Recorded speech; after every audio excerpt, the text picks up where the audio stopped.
Stoic. Let's go with stoic. Hi, everyone, and welcome back to another episode of Unlocking Venture Capital. I'm so excited to do another startup deep dive session today. I'm here with Jason. Hi, Jason. How are you doing? Fantastic, Sydney. So nice to see you again. Awesome. And so please tell us what you're working on. Please tell us a little bit about your company, and then we're going to dive in and do our screen share. Happy to do it. So, as we know, right, because tomorrow is built today and we're already facing the aftermath of many, many actions tied to climate change, the work that we're doing is really all about accelerating carbon removal, but also achieving scope 3 waste decarbonization. So, at Grain, it's essentially how do we get out there, support with offsetting and insetting, and really turning waste into value through a digital software as a service platform. Okay, awesome. Thank you so much. And so, as you guys know, Jason has actually already sent me the format, so I'm just going to do a quick screen share.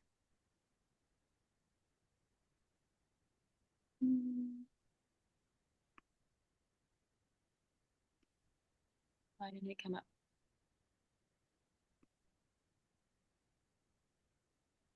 Ah, here it is. Okay.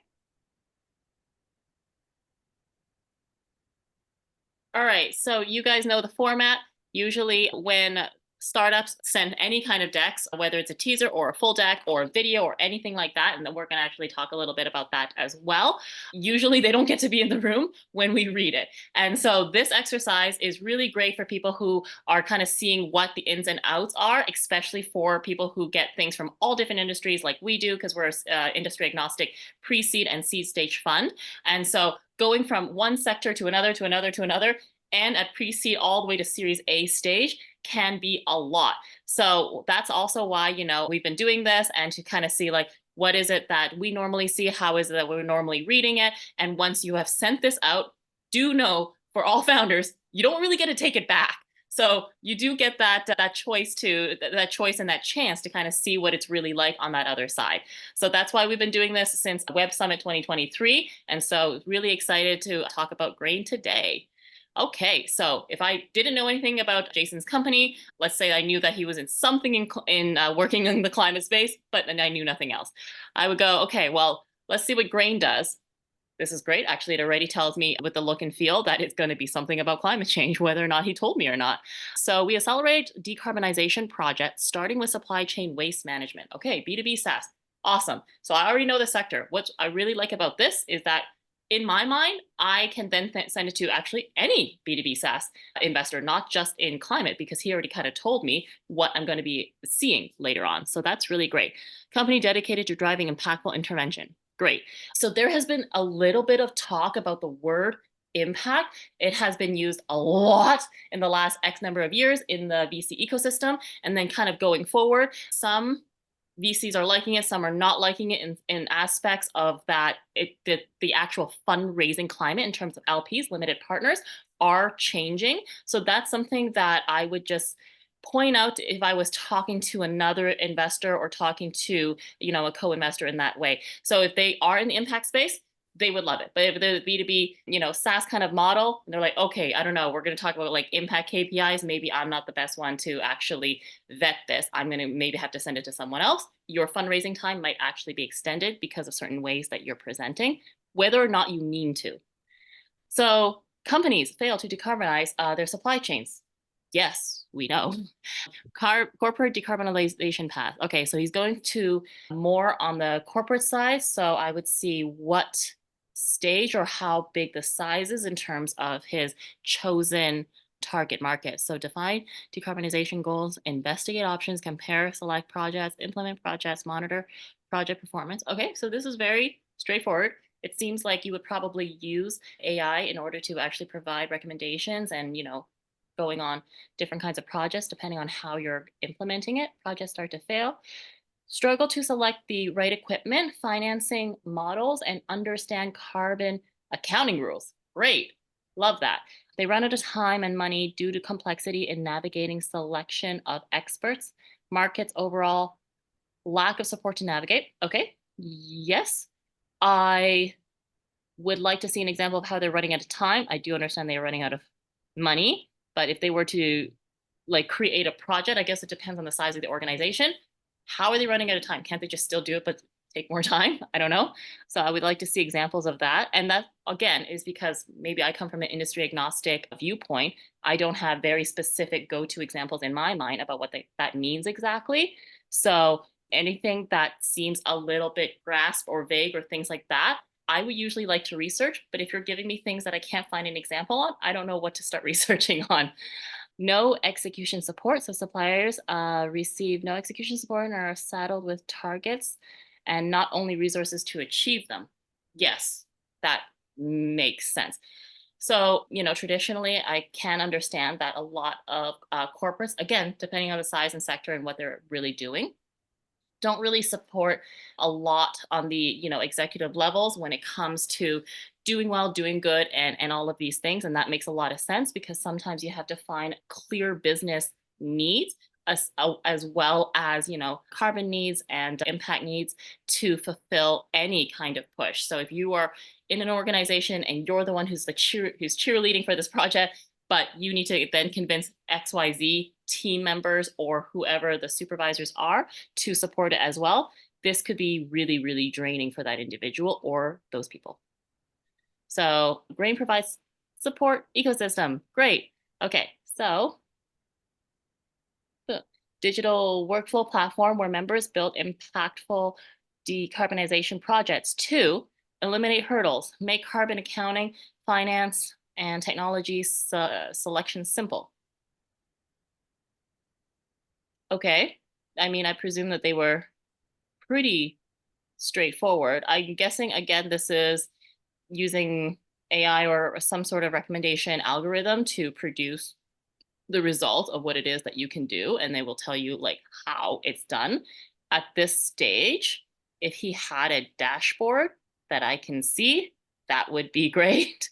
Condensed. And it doesn't have to be a real dashboard. It could just be any user interface that I can kind of see. It doesn't have to be the exact one if that one's not ready yet. So condense the timelines through introductions to the right partners at the right time. Okay, great. I would love to find out who these partners are because I don't know what that means. And why at the right time? There's a lot about timing in this. And maybe that's something that is not in here or something that I have missed in terms of the user journey. So far, I'm getting a tiny bit lost in the user journey, but maybe it will come at the next slide. Okay, minimize risk. Yes, that makes sense. So leverage transparency, methodology, analytics, AI. Perfect. If this was a strong AI play, I would like to know, where you're getting all the data sets from as well. And I presume that would come in usually around this third stage of due diligence, depending on how technical the lead investor is going to be. Removes friction at each step, I was saying. Yeah, that makes sense. So it seems like it's a very kind of robust platform in that sense. Okay, traction. Awesome. So for industry agnostic investors, the traction is probably going to be, one of the main things that we're going to be looking at, just because if you had certain criteria for your particular fund, you need to have X amount of ARR, X amount of MRR, or we cannot look at you. That is very limiting.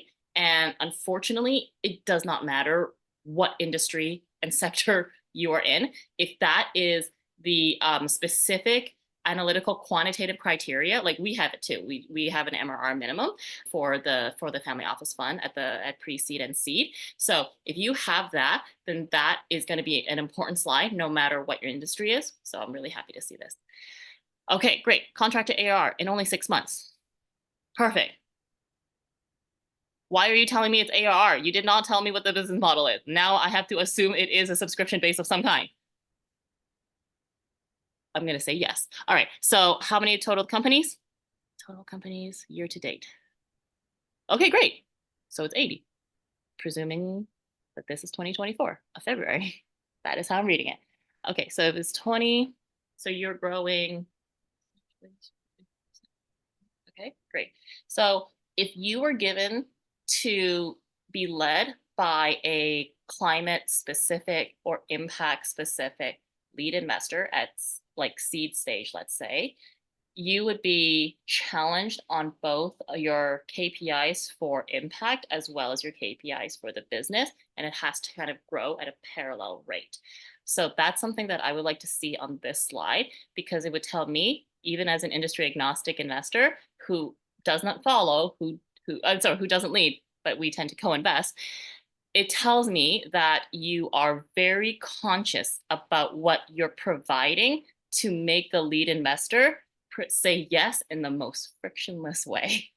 If you are being led by a B2B SaaS investor, okay, then you would probably be given that same challenge, even though right now is a very conservative market, let's say, it is also called an investor's market, you would still be challenged to provide that exponential growth of 3x, 3x, 2x, 2x, 2x in 5 years, okay? So that's the kind of growth that you should be showing here. It is almost the same as what we're seeing, but only in 6 months is really hard to tell. And again, I am presuming all of this as though it is a subscription model, as though it is reoccurring revenue.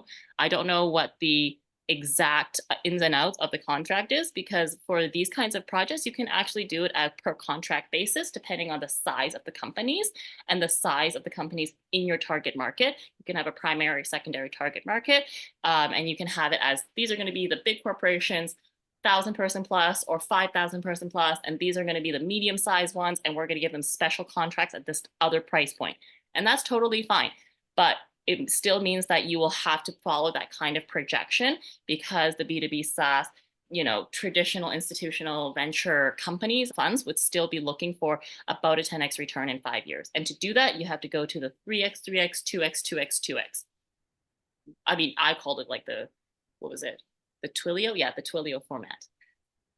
Okay, so we at X use Grain as our pre-screening tool for biocar charges. Okay, great.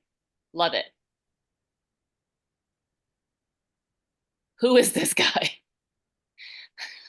There's a lot that's X'd out here. I do understand why. Maybe they don't have either permission to tell us who he is, or maybe that's just part of the NDA or something like that. But you're putting up somebody's face on the screen. Like, this is telling me nothing. You might as well just not use his face, or you might as well like black out his eyes. So yeah, so there's a lot of X here. So okay, here's a tip. If you can't tell us who he is, you can't tell us the name of the company, tell us the outcomes of the project. Okay, so it took this much time. This is the sample. This is kind of like if you just did a trial run or you did a pilot project with X company. Okay, this is the time. This is the outcome. These are the the effects and impact KPIs and those kinds of things. Okay, so just do it like that. Just don't say like ecosystem member. But this could be your parent that you just put on the screen, and I wouldn't know. Okay. All right, scope 3, decarbonization opportunities. All right, so this is telling me what he's going to do in the future, probably telling me how they're going to grow in terms of the timeline as well, and what future projects look like. So project developers, yes. Quality projects, yes. Investors, more money. Yes, but you've just told me like how all climate ventures look like in terms of like how this is going to go. But you are risk assessment and risk reducing actions. Yes. Would love to know exactly what those are in a lot more details. So you can kind of create like a triage, like a breakdown tree, and create those kinds of examples. I think that would be really helpful in these sections. So growth vectors, Fortune 500 companies. Okay, great. So you're telling me that these are your go-to customers or Fortune 500 companies, CPG, food and beverage. So this is really smart because it is, in the media a lot that they are producing a lot into the atmosphere. And so tackling these problems first tells me that this person is very, very conscious in terms of why they are choosing this kind of target market. It just doesn't tell me if this target market wants to be chosen. And it could tell me that if there is like an LOI or kind of agreement or a pilot project in place. That could also be one of the examples in this circle. Be like, this is going to take place with, I don't know, Pepsi in 2025 or Q1 of 2025, for example. That would be amazing because you're telling me that not only is this your plan, but that this plan has a ton of momentum, a ton of research behind it, and you've already talked to these people. There's one thing about early stage companies that I see a lot of that tell me, we're going to target these people. And then there's another layer, a much more mature layer of early stage founders who go, we're going to talk to these people, we're going to target these people, and we've already talked to them and they are interested if XYZ conditions are met. and we need your money for XYZ conditions. Can you help me with that? The rest I've already done, I've already researched, and I have the answers, and this is what they said. So these are exactly the same stage companies, but these are two different founders, if that makes sense. So everybody would love to have more of the more mature founders who kind of can see the roadmap, because they've done as much as they can in terms of building that relationship and having that really understanding of the market of their customers. So love these chosen market, with just a lot more examples. Our platform is solution agnostic, design, incorporate new partners, decarbonization is these. Okay, great. Some of our trusted partners. Okay, perfect. And more. What? Is this clickable? This is not even clickable. Why is this here? Don't put and more. Drives me crazy when things are not clickable and it looks like it should, because now I will think about it all day. Okay, so. Oh, okay, great. All right, so that's all of it. I would have loved to see what the competitors are, because I do know that in terms of the accounting space or anything like that, there are other competitors. So what is a potential challenge in terms of you getting a lead investor, of course, would be to address that, and not why you're a little bit better, but why you're 5 times better. Okay, so anything that is something that is similar in the market, be 5 times better. So for example, if you wanted to come out, with a discount app that's similar to Groupon, don't tell me that you're a little bit better. Don't tell me you have all of these other merchants. Don't tell me you're this geography. Tell me why you're 5 times better in terms of the actual solution itself. And that is what would differentiate you in terms of lowering the market risk into going into this market, if there's already even one player out there. So yeah, so now I'm going to open this up and give this back to Jason. Jason, how did you find this experience? And what would you like to answer for us? First of all, beyond valuable. I think that obviously and one of the reasons I wanted to specifically do it this way is because as a founder and knowing many founders, the teaser deck is critical. Yeah. Because it lies, you have, if you can't convey the essence of the business in a few slides to people you may never get a chance to speak to, yeah, you'll never get a chance to get in front of them. As great as our deck is, and for me, I always pride myself on the product. The product is really, really good.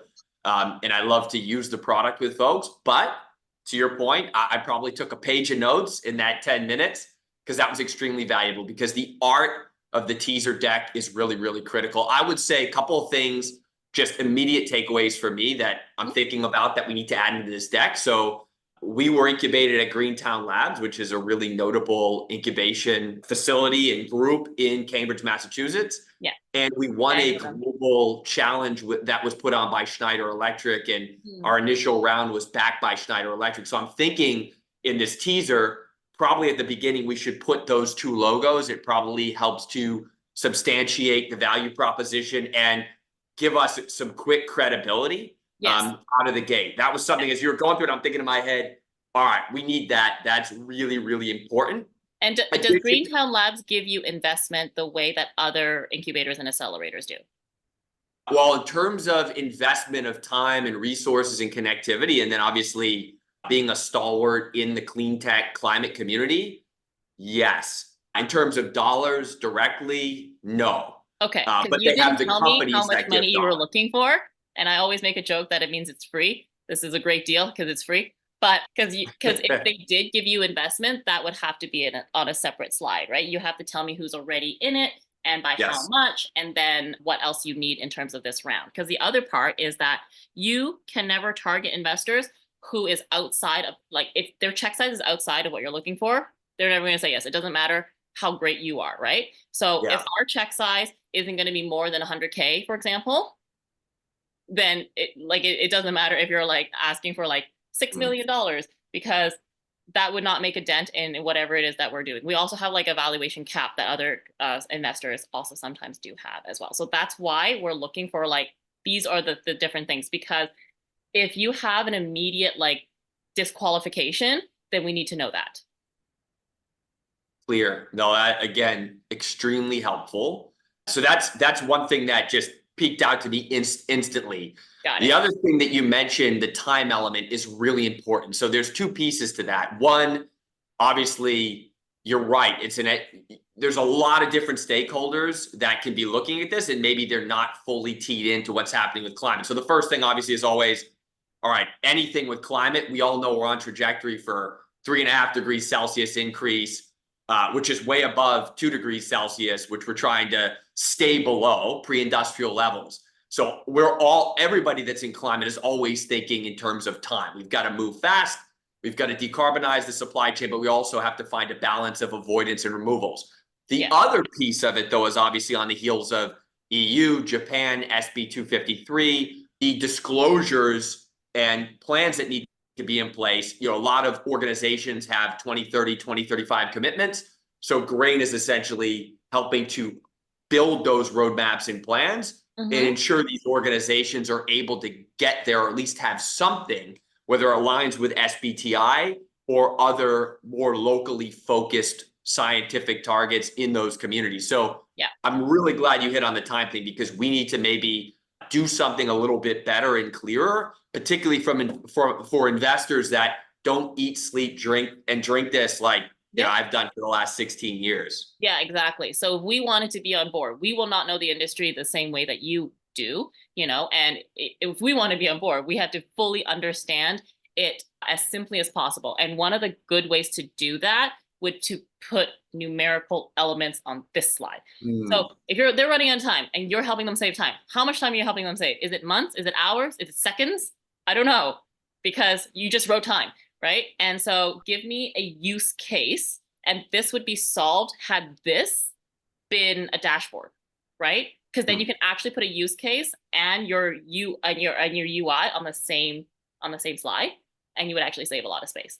Because then I can walk through like, oh, this is the example that the user is going through, and this is the time element that they're talking about, and this is how much condensation in terms of the time that this person is trying to tell me, right? Crystal clear. And I think that, from our mindset, it's about making reversible decisions quickly and irreversible decisions deliberately. And I think hearing you, like, the good news is this isn't the full deck, and we haven't really gone bananas, I would say, sending out the teaser. So knowing what you've said, I have the chance now to make those reversible decisions, tack a little bit, and improve upon some of these core pieces. Because at the end of the day, it's about future-proofing supply chains, reducing costs and risks, enhancing brand reputation, and getting these folks where they need to be. So when you talked about certain conditions, parallel rates of growth, KPIs for impact, I think we can even condense these slides, get a little bit more, as I say, granular, and then have clickable items in there that can take individuals to the things that are most impactful. Because I think the thing I'm most proud of is the impact we've had with over 100 project developers that are actively using the tool from all around the world. So we need to synthesize that in this teaser, because we can have the best deck in the world, but we won't get to share the deck unless this teaser absolutely hits on everything you've highlighted, particularly the dashboard piece, the partnerships, and the timing, which is really, really vital. Those are some things that they're just resonating, and I am going to be thinking about this all weekend now, for sure. Great. So I would like you to go through, because there's only 5 here. So except for the first one, maybe go through all of the pages and ask yourself, what are the extra stats I can put in here? What are the extra numbers I can put in here, right? That's all we can work with. We cannot work with other things. So to tell me how big a problem is, you have to tell me in terms of numbers, time, all of these things, numerically, how big the problem is, right? You can't just tell me it's a problem you feel. I don't know anything about that, right? But that goes across all different startups, is that we need to have a little bit more, because you do know that, we are taking out the calculator and trying to actually like find things and trying to see if is your research information, does it match ours? Yes or no? Okay. If not, we have to flag it. And what are the kinds of due diligence questions we need to immediately get answered, right? And if it's something that looks similar or something that looks like has a really interesting competitive advantage, those kinds of things, yes, then you would be invited to the next level interview. But if you were invited to the next level of interview, or you're then invited to, whatever the case may be, due diligence or technical due diligence or talking to your CTO, anything like that, you would then be opening, another layer, another door, another thing, right? But if you only had first crack at something and we brought it to our investment committee and they asked one question that, let's say, nobody else knows who's read your deck, that's a huge flag. That's a really bad sign. You know what I mean? Every question should be answered in some way, either from our research or from your deck. But you didn't give me enough in the deck as examples to know what I'm supposed to be researching deeper on that I would like to know more about. I want to know more about, let's see here, making carbon accounting. I want an example of that. Finance and technology selection, simple. This would be solved when you have your dashboard, but I need to know more about each of these solutions and hurdles and why they're hurdles. And as a numerical impact, what kind of hurdle that is to who and why, right? So I know to who now, because it's these people, but I want to find out, more and more and more about that before I go to my investment committee. Does that make sense? It does, and it reminds me of a quote from a professor in business school. Figures are the fortresses defending the strength and viability of the case. Having Yes. those numbers present is Yeah. really critical. The only thing I'm thinking of is what becomes too much for a teaser. When Yeah. does it come to, you look at this and say, it's just give me one page, Yeah. one page, and to look at it. I think that's my only fear, is maybe inundating people with too much stuff, particularly folks that maybe aren't as interested in the climate space or are on the fence and straddling the line of if they want to have a deeper conversation. Okay, That's the thing that I'm thinking take through. this as a takeaway. First, people will send either a teaser that's very short or a full pitch deck or a whole video, okay? Personally, I don't like videos, but that's just me. But other people, it depends on how they read it and when they read it and what device they're using. Okay, it's about your audience. And if you give me something that I want to understand more, okay, we have that saying, it's about the entrepreneur, right? So if you are the entrepreneur that gives me all the information, every single thing I research actually matches your deck, I can't find any holes in it. This seems like a massive problem that a lot of people are affected by. Whether I'm personally interested or not, it seems like you have done everything you can to create something that is bulletproof for me. So it's really hard to say no. Yeah. Even if we don't have any climate change or climate tech portfolio companies on our side, and we're like, you gotta check out this person. He's done everything, and there is nothing that I can possibly fault him on. Yeah, and clear, and for sure, assumption can obscure clarity and certainly bring on unwanted errors and blind spots. We all have blind spots. Again, I think there's a layer of false confidence for all entrepreneurs that are the business is your baby, but typically you're embedded in a space or extremely passionate about a certain topic. Absolutely. So it's clearer than ever and more vital than ever to have those breakouts and that information and that level. Because you're right, you're gonna go if you're interested, you want the follow-on, you want the story, but you're going to diligence it. You're going to cross-check it before you even think about having a follow-on engagement with that entrepreneur and that team. Absolutely. So again, very, very prudent, underscoring the risks and pitfalls where relying on decision-making and planning and all the other elements that go into building this out. So think about, what does this show me and my team as an entrepreneur? Like, how does it reflect on us? Does it reflect that we're extremely prepared, that we know everything about our space, that we are very tight with our customers because we have exactly when they want to start the project with us? Do we have an exact timeline of how much everything is going to cost, right? So there's a difference between you telling me that you're going to go out and need to hire, I don't know, let's say that your first 2 developers for this project, okay? And it's going to cost you $250,000, okay? Versus if you're going to tell me that it's going to cost you $1 million ? Same number of developers. What does that tell me? It tells me, first, you know how to use Glassdoor.com. Okay, you've probably spoken to developers before, and you know exactly who you're going to hire. It's not a question mark, Or and the other part is like, okay, well, great. You're just going to have some random, vague range of things for a vague amount of results. Does that make sense? Yeah, and Sydney, it's so funny. When we made the decision to quit our jobs to do this, It's exactly what you said. We had talked to over 100 project developers, and the big thing was the pain for them. They were presenting business cases to finance waste to value carbon Yeah, sequestration projects that sure. weren't really defensible, Yeah. meaning they were very passionate. They knew a lot, Yeah, but because it it's not wasn't really defensible. clear. So we built a solution to give them that clarity, and it should be no difference when we're presenting our business Mhm. case to investors. Is the same thing as the problem we're solving for those that community of stakeholders, Yeah. whether it's the biggest supply chain company in the world, some of these names here, or it's a small farmer or sugar mill or lumber, lumber mill. It doesn't matter. And that's a really pertinent piece of information that you've highlighted that I think is invaluable. And quite frankly, you don't see that, you don't get that kind of insight and input from a lot of the VCs that are out there, let alone a session where you can actually have this kind of a breakdown. Yeah, So exactly. it's very valuable. It's very valuable. Well, thank you so much, Jason. And thank you for taking the time to come on this podcast. And I think that your answers and your project here is something that's going to help a lot of other people in the way that they are seeing their teasers and the way that they are presenting themselves as well when they're going out to fundraise. So I do want to also thank you for providing and sharing with that.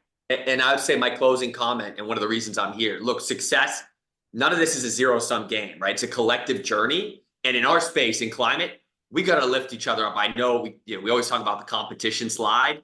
It's very important and it's critical, and that's something we take very serious. But we're an ecosystem for a reason. So thanks for having me, and I look forward to doing more of these together and getting the deck ready and on your desk. Thank you so much. And thank you, everyone, for joining us on another episode of Unlocking Venture Capital.